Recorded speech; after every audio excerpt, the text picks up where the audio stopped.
Craig Johnson, welcome to Freedom Over Fascism. Thank you so much.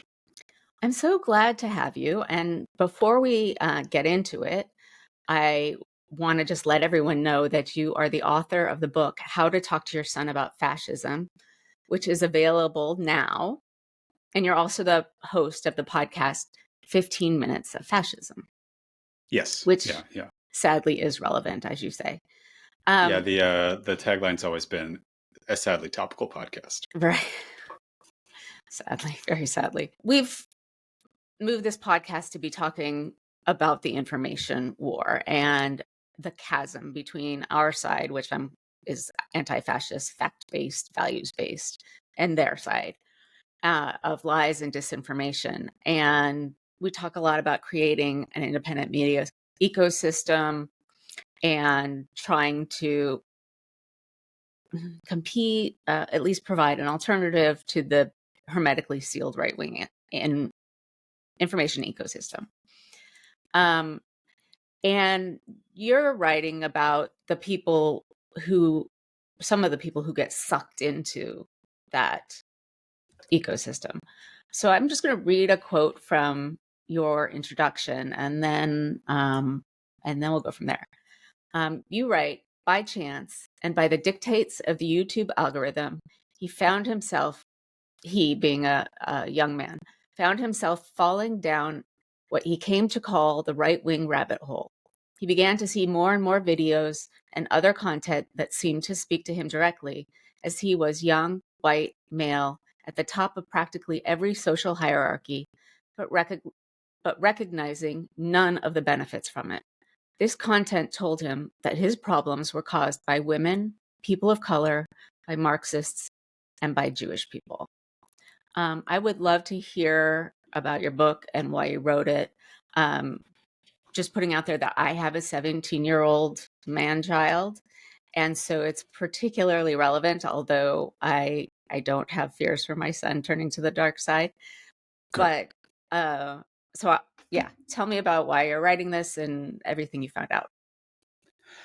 Yeah. So I've been a researcher and an academic primarily for the last decade, primarily focusing on the right wing as well as conservative theology.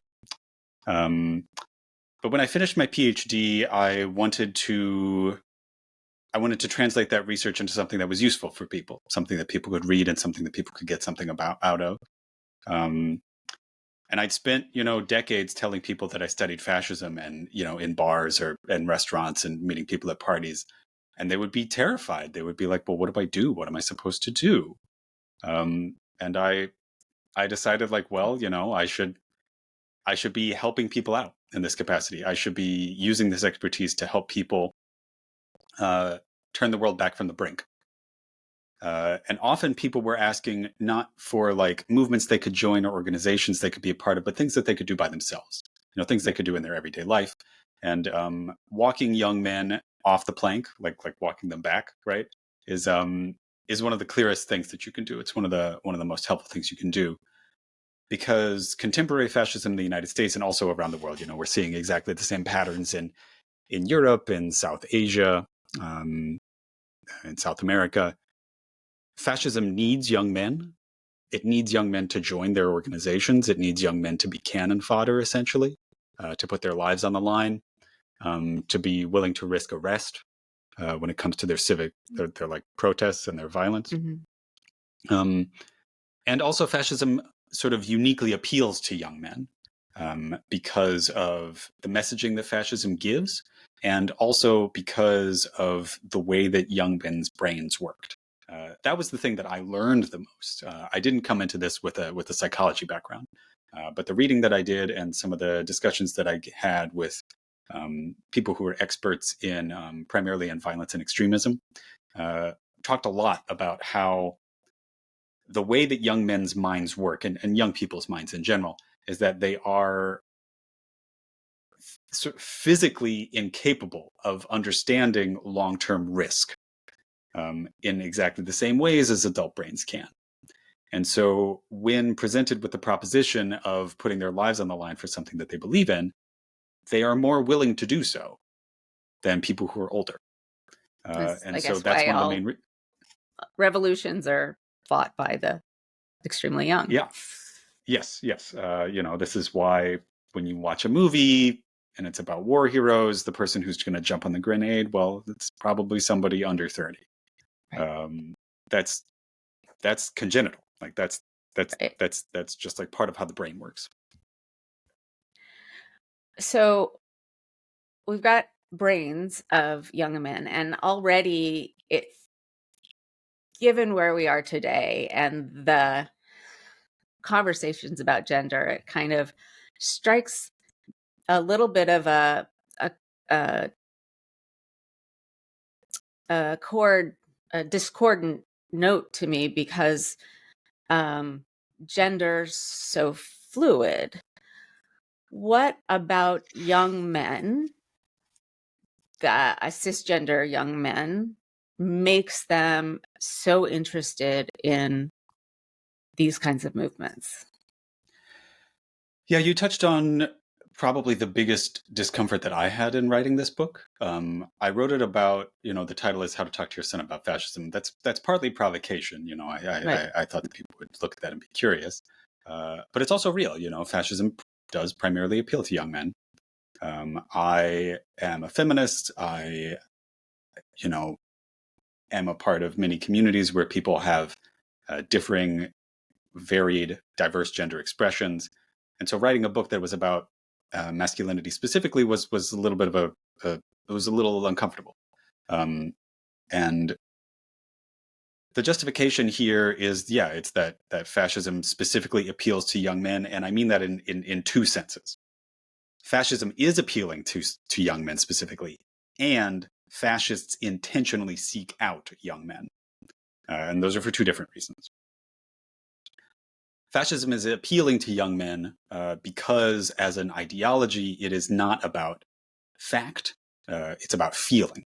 It's not about knowledge. It's about truth.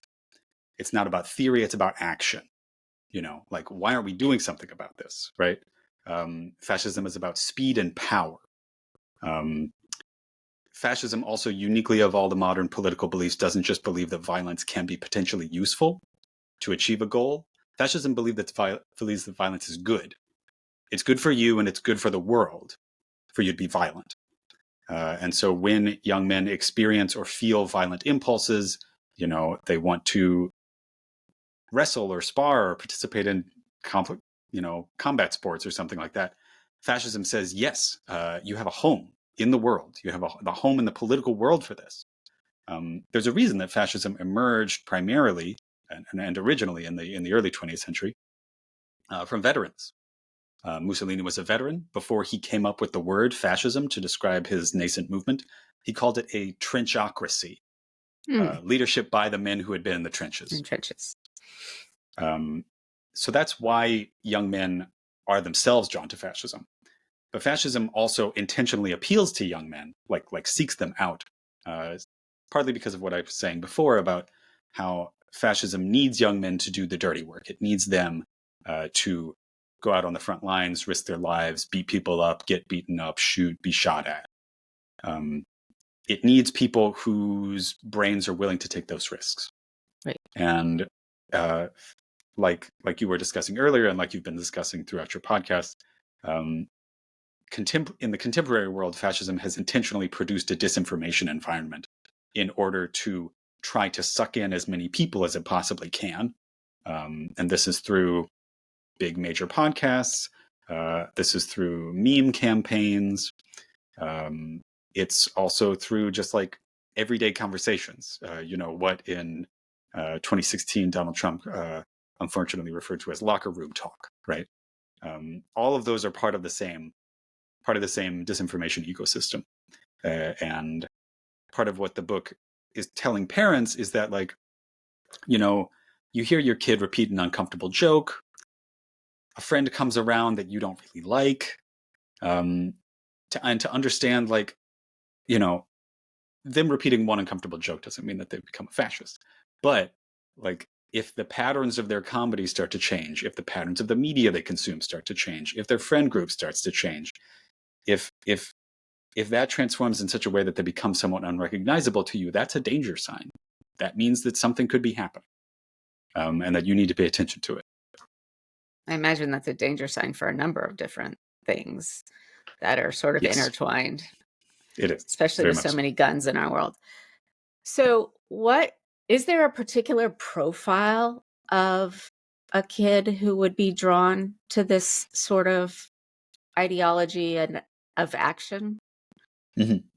Yeah. So the main, I mean, the main deciding factors are fascists typically belong to whatever is the majority ethnic, political, religious, social group in their country, but not universally. Mhm. So in the United States, this is primarily cisgendered white men. In South Asia, it's primarily men who practice Hinduism. In Brazil, the racial categorization is somewhat more complicated, et cetera, et cetera. Right. So Right. it's people who belong to the majoritarian social economic Sure. group. Yeah. But key is that typically fascists are members of a downwardly mobile section Okay. of that dominant group.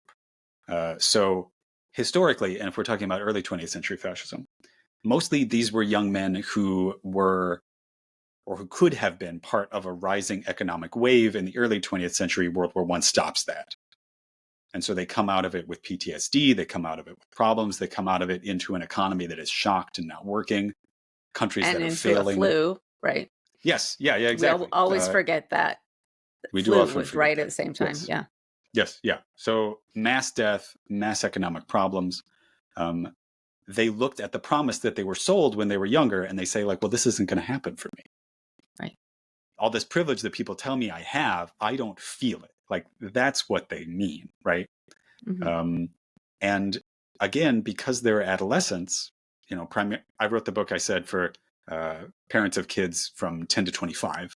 Um, because of their age, because of their experience, and also because of their brain chemistry, it's just really hard to tell them, like, yes, you might be personally disappointed in some particulars about your life, but you have to understand that you are privileged in some wider sense. Like that, they might just not be able to see that. And that's especially true in the United States for many people who grew up in communities that are relatively isolated and that are relatively monolithic. If you grew up in the suburbs and you don't know many people who aren't like you don't see the relative privilege that you have, right? So is it um, trying to regain, at least in their minds, some of the power over others that they think they ought to be due? Is that Literally, uh, yes, yes. They Fascists in the United States today are looking at. They're not looking at their fathers because their fathers are somewhere between 40 and 50. They're Gen X, older millennials. They're looking at their grandfathers. They're saying, oh, men in the 50s and the 40s, like they had power. They were in control of their families. They could provide for them. A lot of fascist messaging today, when it's like trying to present itself as being palatable and centrist, is saying like, all I want is to provide for my family. Well, what they mean is that they want power over their family, right? right? But they present it in these terms, like, don't you want to be able to go to work and come home to a loving wife and 2.5 children and like the white picket fence and the golden retriever? Like that's what they present to people. Right. This is the contemporary version of in the Nazi era. They would talk about like, yeah, like don't you want to have your own little farmstead with 3.5 children and some cows and horses and stuff, right? Um, but the contemporary imagination, no, it's leave it to Beaver. That's what they present as desirable. Which is totally fascinating. And this is a little bit of a tangent, but the idea of that really only emerged out of the New Deal and the GI Bill here in the Oh yeah, United States, which is completely contrary to the idea that they were big, strong men, independent. That's a whole other conversation that I want to have with a oh lot of yeah. people. I mean, to the extent that But my family experienced any of those things, it's because my grandfather had a union job that he got because he was in World War II, too, killing yeah, Nazis. right. And my grandfather was a mechanic and fixing airplanes, and then got a house and Mhm. twins and whatever. So yeah, but my age, the Gen Xers, I think we're a little bit, I don't know, maybe we'll excise the part about Gen X because there's nowhere I'm going with this. A question that I have though is, what is it like? How does it actually go? You got a kid on YouTube, they're watching, you know, creators that they really like. Maybe it's about movies, maybe it's about video games. How does that shift? Yeah, so this is the part of the book that was also a challenge to write. Partly because I didn't feel like I could justifiably be like, okay, well, here's a list of people to worry about, because it would be outdated as soon as I wrote it. Right. Right. So instead, yeah, you have to think about the patterns. You're absolutely right that it's the A to C part that's confusing, right? Like, my kid started out watching stuff about this video game that he plays, and now he's now like anti-Semitic slurs that I had never thought that he would have even imagined to know. Like, suddenly they're in his vocabulary. Like, how did this happen? Um, Video game journalism, video game influencers are often the ground zero here, for many kids, but for other kids, it's fitness. For other kids, it's like just sort of like generic influencer. I mean, I'm going to say garbage because the content doesn't appeal to me, but I don't know. Lots of people like it. Those people have a crass style of humor often. Their goal is to generate controversy, to generate likes, to generate listens. And so they tell controversial jokes, or they make controversial content. A perfect example of this, again, outdated at this point, but he's a perfect example, is the former content creator PewDiePie. Have you ever heard of this Oh, I person? remember, yeah, the Yes, yeah, conversations about that. yeah. This is like 4 or 5 years ago that he was the big thing, but like, he's emblematic of this. Major streamer at the time, the most popular streamer in the world, mostly video game content, but he would slip in anti-Semitic jokes, anti-Black jokes. His excuse was that he's a Swedish national, and so he's like, well, I didn't know about any of this stuff. But of course, that's ridiculous. He knew it Right. was controversial. He wanted to generate content. And then if the algorithm, or your friends who are, just the real world algorithm, if they learn that that's the kind of content you like, then it'll start showing you maybe a little bit more. Right. Maybe you'll get something a little bit more edgy, a little bit more controversial. Something that's not just by somebody who thinks that these jokes are funny, but somebody who thinks that these jokes are useful. We know, for example, that there are many content creators on the far right who have intentionally tried to use comedy as a way to engage young men, and they know that presenting their ideas as jokes first will enable them to get those sort of in. Like, they Right. literally use the metaphor of the Trojan horse here. Right. So that's how it starts, is that like a kid will be watching content about bodybuilding or MMA or just like YouTube gossip. There'll be a couple jokes sprinkled in there. The YouTube algorithm will be like, well, maybe you want this more controversial figure. Maybe you want this more controversial figure. But the thing is that, like, even now, many of the major podcasts, like the biggest ones, had Donald Trump on. Like, he was just on them. And so, Well, yeah.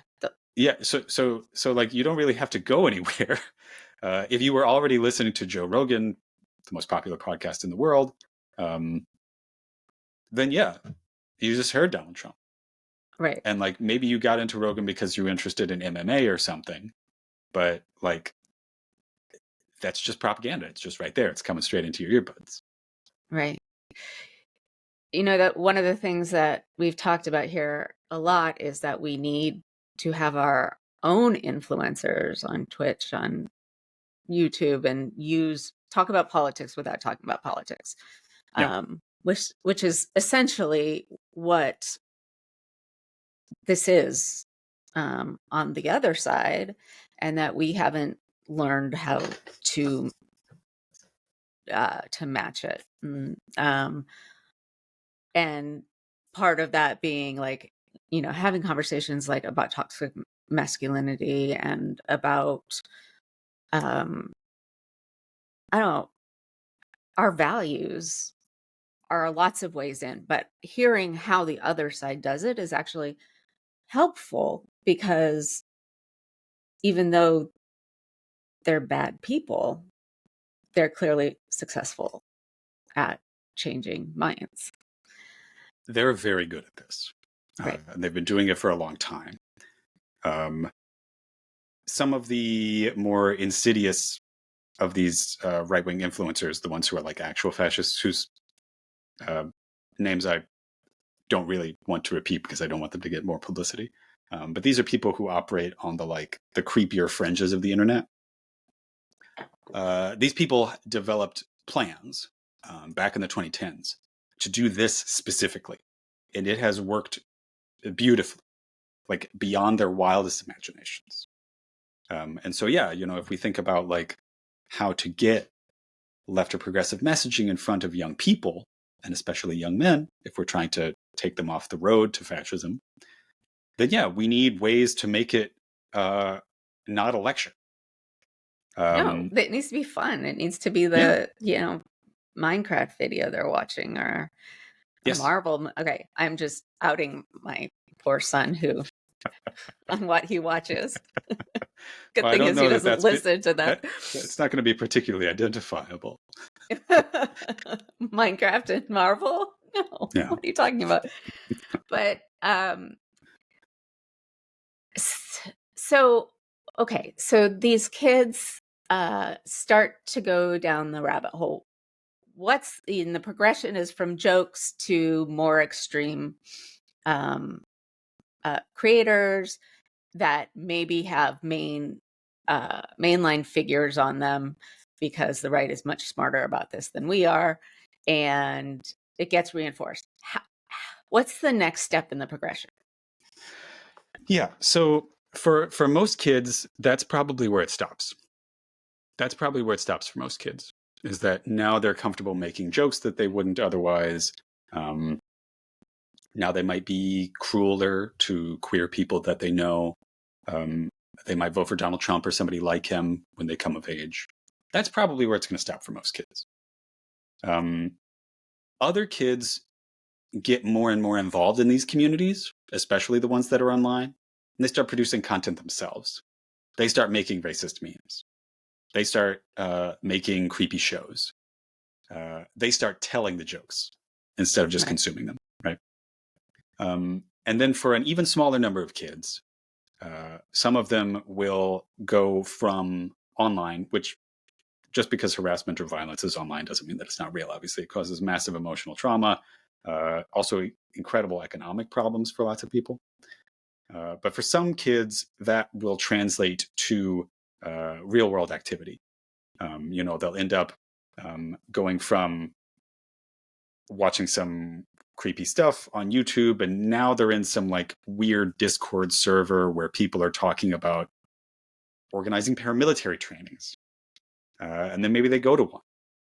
And now they are a member of a fascist paramilitary organization. Again, that's the worst that could happen. It's relatively unlikely just by numbers. But the fact is that that's often the trajectory. Mm-hmm. That's like how it happens.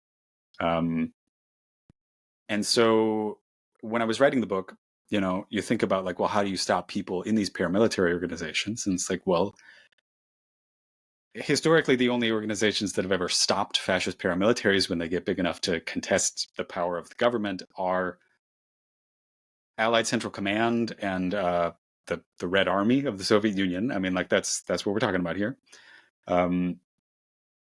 So that means you got to get them before that. An ounce of prevention really is worth a pound of cure in this case. Getting kids out of violent organizations is much harder than keeping them from getting in them, right? And so the ways that you can, as a parent or as an educator, as a person in a young person's life, as a a relative, as a neighbor, is you have to, and this is the most uncomfortable part, you have to engage with the horrible things that they're doing or saying or believing, and you have to engage with it empathetically. All right. This Say is more.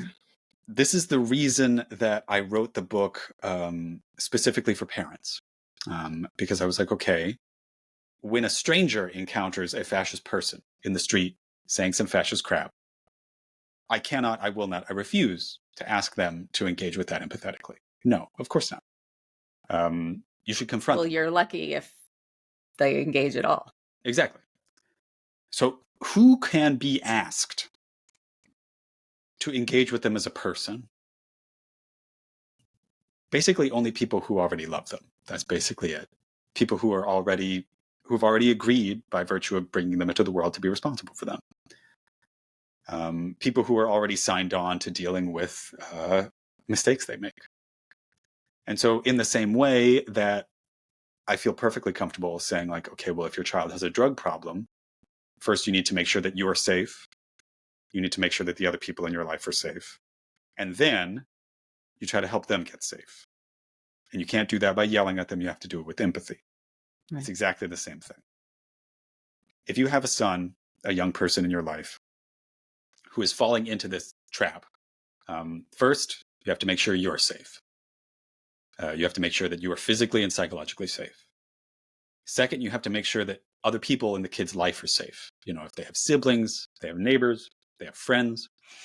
And then, once both of those two conditions are met, then you have to engage with them empathetically. You have to say like, you have to sort of bite your tongue and say like, oh, I don't understand what's funny about that joke. Can you explain it to me? And then they'll explain it and you'll be like, that's not funny to me. And, you know, I don't see that kind of stuff online. Where did it come from? What do you like about it? Mm-hmm. In the same way that a parent is probably very used to, in my parents' case, pretending to be interested in the Teenage Mutant Ninja Turtles cartoon. You have to pretend to be interested. Right. You have to pretend that this is a subject like any other. And then if they keep digging their heels in, you have to say like, hey, like, I'm not okay with this. This doesn't work for me. I disagree with this very much. I want to talk to you about it. It's a complicated balancing act between operating as a parent, somebody who is Mm-hmm. sort of socially, psychologically obligated to be empathetic to a person. And also, this might be the first times, some of the first things that a kid is being an adult about. This is politics, right? This isn't whether or not they want to eat broccoli or something like that. This is real, this is like adult political opinion stuff. And so you have to balance being empathetic, understanding, trying to coax them into explaining themselves, try to understand why it appeals to them, which is usually coming from some sort of anger or fear, and to pull them away from it using that while also respecting them. It can't be a lecture. It can't be talking down to them, because then they'll just dig in their heels more. Because one of the most insidious features of fascist propaganda, especially online and especially today, is that they will tell them, like the fascist propagandists will tell their marks, the young men, they'll say, people will try to pull you out of this. Here are the arguments they're going to give you. This is what your mom will tell you. This is what your dad will tell you. Like, but they're wrong. You can't make it an argument because they're prepared for the argument. And if you make it an argument, then it will just prove to them that, like, aha, my friends were right. The world is against me and my opinions. I am being persecuted for my beliefs. Why can't I just have the beliefs that I want? They get to have the beliefs they want. They're in control. We need to be in control, right? Like that line is it's just a straight line. Right. And so instead you have to short circuit it. You have to say like, hey, you have to come at them with love and say, I'm worried. Yeah. This doesn't make sense to me. I don't believe this. Can you tell me why you do? And has that approach worked at scale? So at scale, that's hard to say. There have been efforts, and there are ongoing efforts throughout most of the developed world in terms of there are many organizations that are trying to be off ramps for fascism and extremism.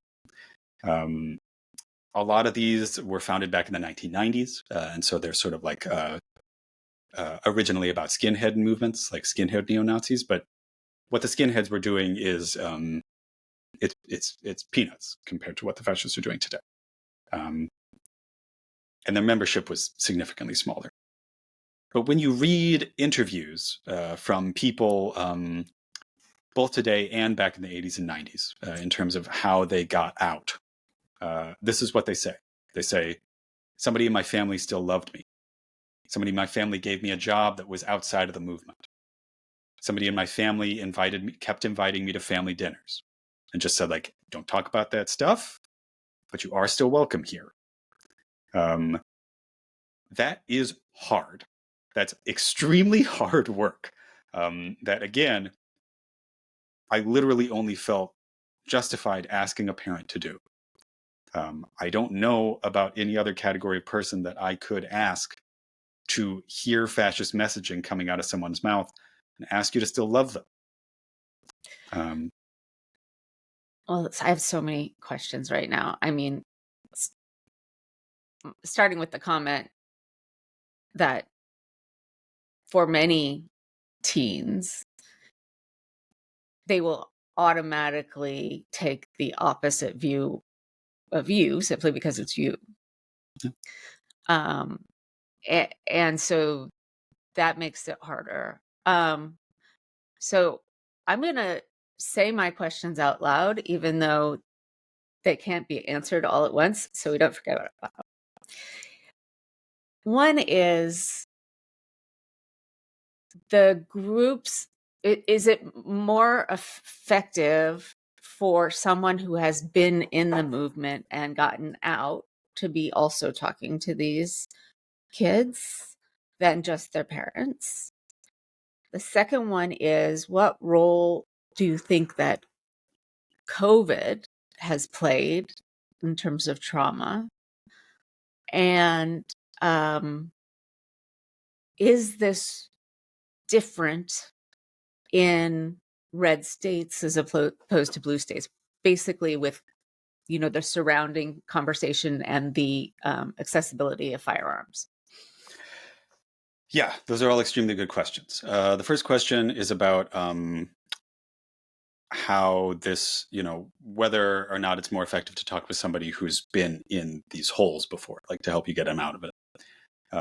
There are a lot of organizations that deal with this, both here and in the UK primarily, but also in Germany. There are mixed results about these organizations. Essentially exactly the same mixed results as one finds from a Scared Straight program.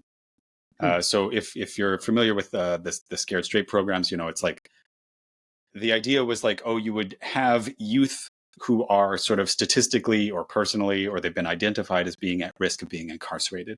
And you take them to jail and have people in prison sort of talk to them about it, like about their experiences and about what they did.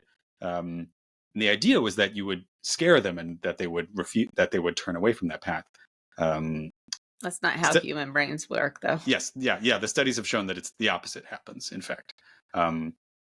So there are a lot of organizations, and again, there's sort of too many to name, and also because of their controversial result patterns, I'm not going to name them here. There's a lot of organizations that are founded by or run by what are called formers, former neo-Nazis, former neoconservatives, like blah, blah, blah, stuff like that, former skinheads. And the studies have shown a similarly disturbing pattern. Essentially, what these organizations do is that they put young men in rooms with people who used to be fascists, which is, when you say it that way, it's sort of, you're like, I don't know, maybe that wasn't a good idea. Especially because many of these organizations, it's documented, have been used by people who are only pretending to have gotten out of the movement. So that's a tough one. I think reading testimony of people who really did get out, reading stories, books of people who really did get out, some of which are mentioned in the book, that can be helpful. But actually engaging with foreigners is a complicated one. That's a complicated question. When you talked about COVID, I think that you're absolutely right here. That's a factor in this that is often overlooked, especially for youth. That is a perfect example of the things that they look back on and they say, like, something was taken from me. Something that Hmm. I deserve was taken from me. The world that I was promised is gone. I didn't do anything. Like, it's not my fault. It was just taken. I didn't get high school the way I was supposed to. I didn't get middle school the way I was supposed to, whatever. And the world that I was promised is gone now. It doesn't exist. The jobs that I wanted, they don't exist.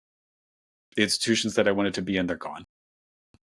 Uh, and this is ignoring a lot of the aspects of this that I'm no expert in, which is the effects of COVID, and especially multiple COVID infections on brain chemistry. It's Right. entirely possible that a lot of what we're seeing in terms of violence and aggression has something to do with that.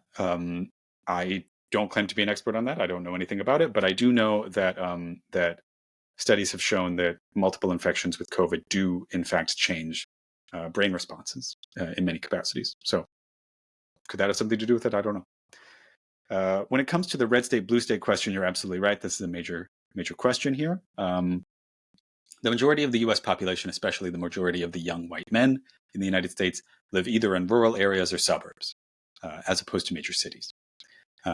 These communities tend to be more racially and culturally monolithic than major cities do. Like you said, they also tend to have more guns. They're more armed. Diverse communities are an important tool for fighting fascism. Growing up around people who have different problems than you, growing up around people who you can come to care about, who are different from you, is an extremely important and helpful tool for trying to keep a young person out of the right wing in general. It's not a panacea; it won't work perfectly, right? But it's helpful. That said, a lot of people can't be like, okay, well, I don't want my kid to be a fascist. I got to up and move to Philadelphia or something. Like, they can't do that. Right. Pursuing more diverse communities on your own is helpful. Like, you can't just tell your kid that that's something that they should be doing. Um, but it's a serious issue. You know, the resegregation of United States schools through the late 20th century and early 21st century. It's a part of this. Right. And it's a part of this that is not only not talked about, but deliberately hidden by the regime as it is, Yes. like whatever regression, resegregation, re-Jim Crowing, reconstructioning we're happening right now is uh, deliberate and encouraged by those in power. Yes. One of the things you said as a kind of intrigued me as a historian, um, which is that fascism started with the World War I veterans. And having read about, World War I, where it's the first time really PTSD or shell shock was a thing, the trenches were awful. I don't even know how to say how awful. And then coming out and maybe your family just died from this pandemic that right now, like everyone forgot about. Yeah. So there's a piece of me that sees that, war then pandemic, then what? And whether those parallels, particularly the pandemic piece, is a part of this whole phenomenon, Mm-hmm. right? The thing about the 20s and the bright young things, it was that they didn't want to think about the pandemic anymore. So we look back and we're like flappers, but it was for a reason. So I'm just like, I don't know that you have the answer. It's just something that appeals to me as a historian to say, okay, well, here's a parallel. What difference does that make? Oh, there's definitely big major parallels here. obviously, there has not been great power war in the same way as there was in the early 20th century. Um, but the experience of a pandemic, the isolation, the fear that that can cause, um, the belief that the people in power aren't doing what they're supposed to be doing about it, whatever you think it is that they should be doing, um, is a good on ramp for more extremist positions. It's a good on ramp for people to say, like, the people in power don't know what they're doing. We know what they should be doing. Um, one of the big pieces of fascist ideology, and teaching at a university, teaching at a high school, you hear kids say this thing that I'm about to say. They say it's a meme, and the meme is strong men make good times make weak men make hard times make strong men. Okay. And so their Wow. claim is that previous generations, since the 60s, those generations are weak men, um, because of feminism and, depending on the particular genre of fascism, civil rights movement, that is weakness. They have produced hard times, the times that we are in, and that the antidote is strong men, by which they do mean literally like a strong man, Strong. like Donald Trump, and also violence. Men who are willing to commit violence in order to achieve political goals. Men who know that violence is good. That it's good to be violent. It's good to want to be violent, and it's good for people to experience violence. That's So it makes them stronger. It makes you stronger, and it also reveals parts of yourself that are the powerful parts. That's what the trenchocracy was about. Mussolini believed that the experience of being in the trenches revealed truths about human nature that had previously been unknown, at least unknown on a mass scale. You mentioned World War I and PTSD.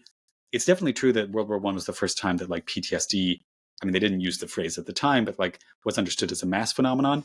But we do have accounts, even from the Middle Ages, of knights waking up screaming, fighting the ghosts of enemies they'd already killed. Like, that's PTSD.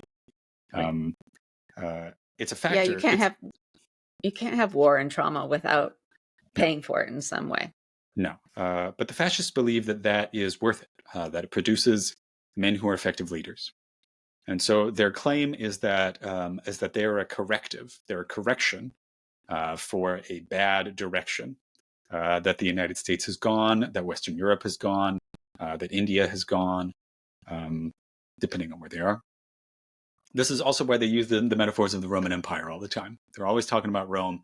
They're always using Roman examples, and it's because of this narrative, which historians sort of no longer believe, the decline and fall of the Roman Empire narrative, right? Like that Rome became decadent and frivolous, and that this is what allowed the barbarians, the strong men, to come in and reproduce a different world, via Charlemagne, right?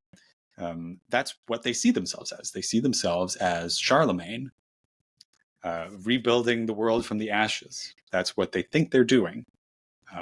This is why the fascists in Italy used the fasces, a symbol of Roman power, because they thought that they were rebuilding the world. Mussolini even did sometimes flirt with the idea of renaming Italy as the Roman Empire, or the Roman State, or the Republic, or whatever. Wow. That's really fascinating. I think a lot of civilizations look back on Rome and find different parts of it that they either want to emulate or reject. So I, I, I don't even know how to wrap this up, because you've exposed a phenomenon that's become mainstream, that's tearing our country apart. So there's no real, well, if you do this, it's going to get better. No. And there's no real, if you know this, then you can stop it. No. So I guess understanding it is the best that we can do and understanding, and I talk about this all the time. There was a argument on Blue Sky today, is how can even just Trump voters, how could they have been so stupid? Right. And I think it's hard for people who live in a fact-based world to understand how an absolutely alternate reality people on the right, whether they're fascist kids or just regular non-political people who are on TikTok and Fox News. Yeah. Yeah. I mean, you're absolutely right that like something that I keep trying to remind myself is that like studying politics is my job and it is also my hobby. And I cannot expect that to be the case for most people. Most people don't care as much. They just simply won't. Right. And so if I want them to care, I got to meet them where they are. You Right. got to meet them at culture. You got to meet them at Yes. entertainment. That is Those are the my things that they'll entire, consume. that's like my thing right now, Yeah. right? Like Yeah. you got to make better entertainment, and you meet them at popular culture. Yeah. And And like, oh, sorry. you can't lecture them. Like you can't Yes. tell them to eat their broccoli. You got to No. serve them some ice cream. Yeah, exactly. So yeah, when you were talking about like what the recommendations are, the recommendations are essentially like strap in. This is going to be long and hard. It's a tough fight, and we might lose. But the only moral thing to do is to try. We have to be able to look back on what we did and at least know that we did the best that we could. My book is, it begins with an explanation about what fascism is, and then it talks about how young men get drawn into it, and then it talks about how to try to pull them out or to keep them from falling. But the last chapter is the most hopeful one. The last chapter is fighting fascism together. And this chapter is saying like, okay, well, you've built an anti-fascist family. What do you do now? And these are the parts that can bring a lot more joy and a lot more fellow feeling, because the answer is you have to join an organization. You have to be part of other people who are making the world a better place. And again, Right. for most people, I know that that doesn't mean like joining a political party or even joining a nonprofit organization. It means building a more inclusive community at your church. It means bringing empathy and love and joy into your school. It means, encouraging more diversity in your community in general. It means providing healthcare and childcare for people who need it, either personally or through your tax dollars by the people you vote for. It means standing up to forms of bullying that range from the everyday kind that happens at school to the kind that comes out of the White House. It means reorienting your life around trying to produce more love and joy in the world. And that is the kind of message that a lot of people can like. And it's also secretly anti-fascist, which is a big bonus. It is a big bonus. So lead with the heart, Yes, get good at humaning, and yeah, and the empathy piece. that's the hardest one of all. It is incredibly hard to hear some of the things that can come out of people's mouths and still want to engage with them, which is why before you can do that, you have to keep yourself safe. You have to make sure that you are mentally and emotionally safe. But if you are, and that's work that you're willing to do, you have to know that, unfortunately, nobody else is coming. Nobody else is coming to Right. stop your kid from becoming fascist. It's only you. You have to Right. do it. We're the cavalry. Thank you so much, Oh, thank you so much Craig. for having me Dr. on. Craig Johnson. It was a delight talking to you. Thank you. It, it was great.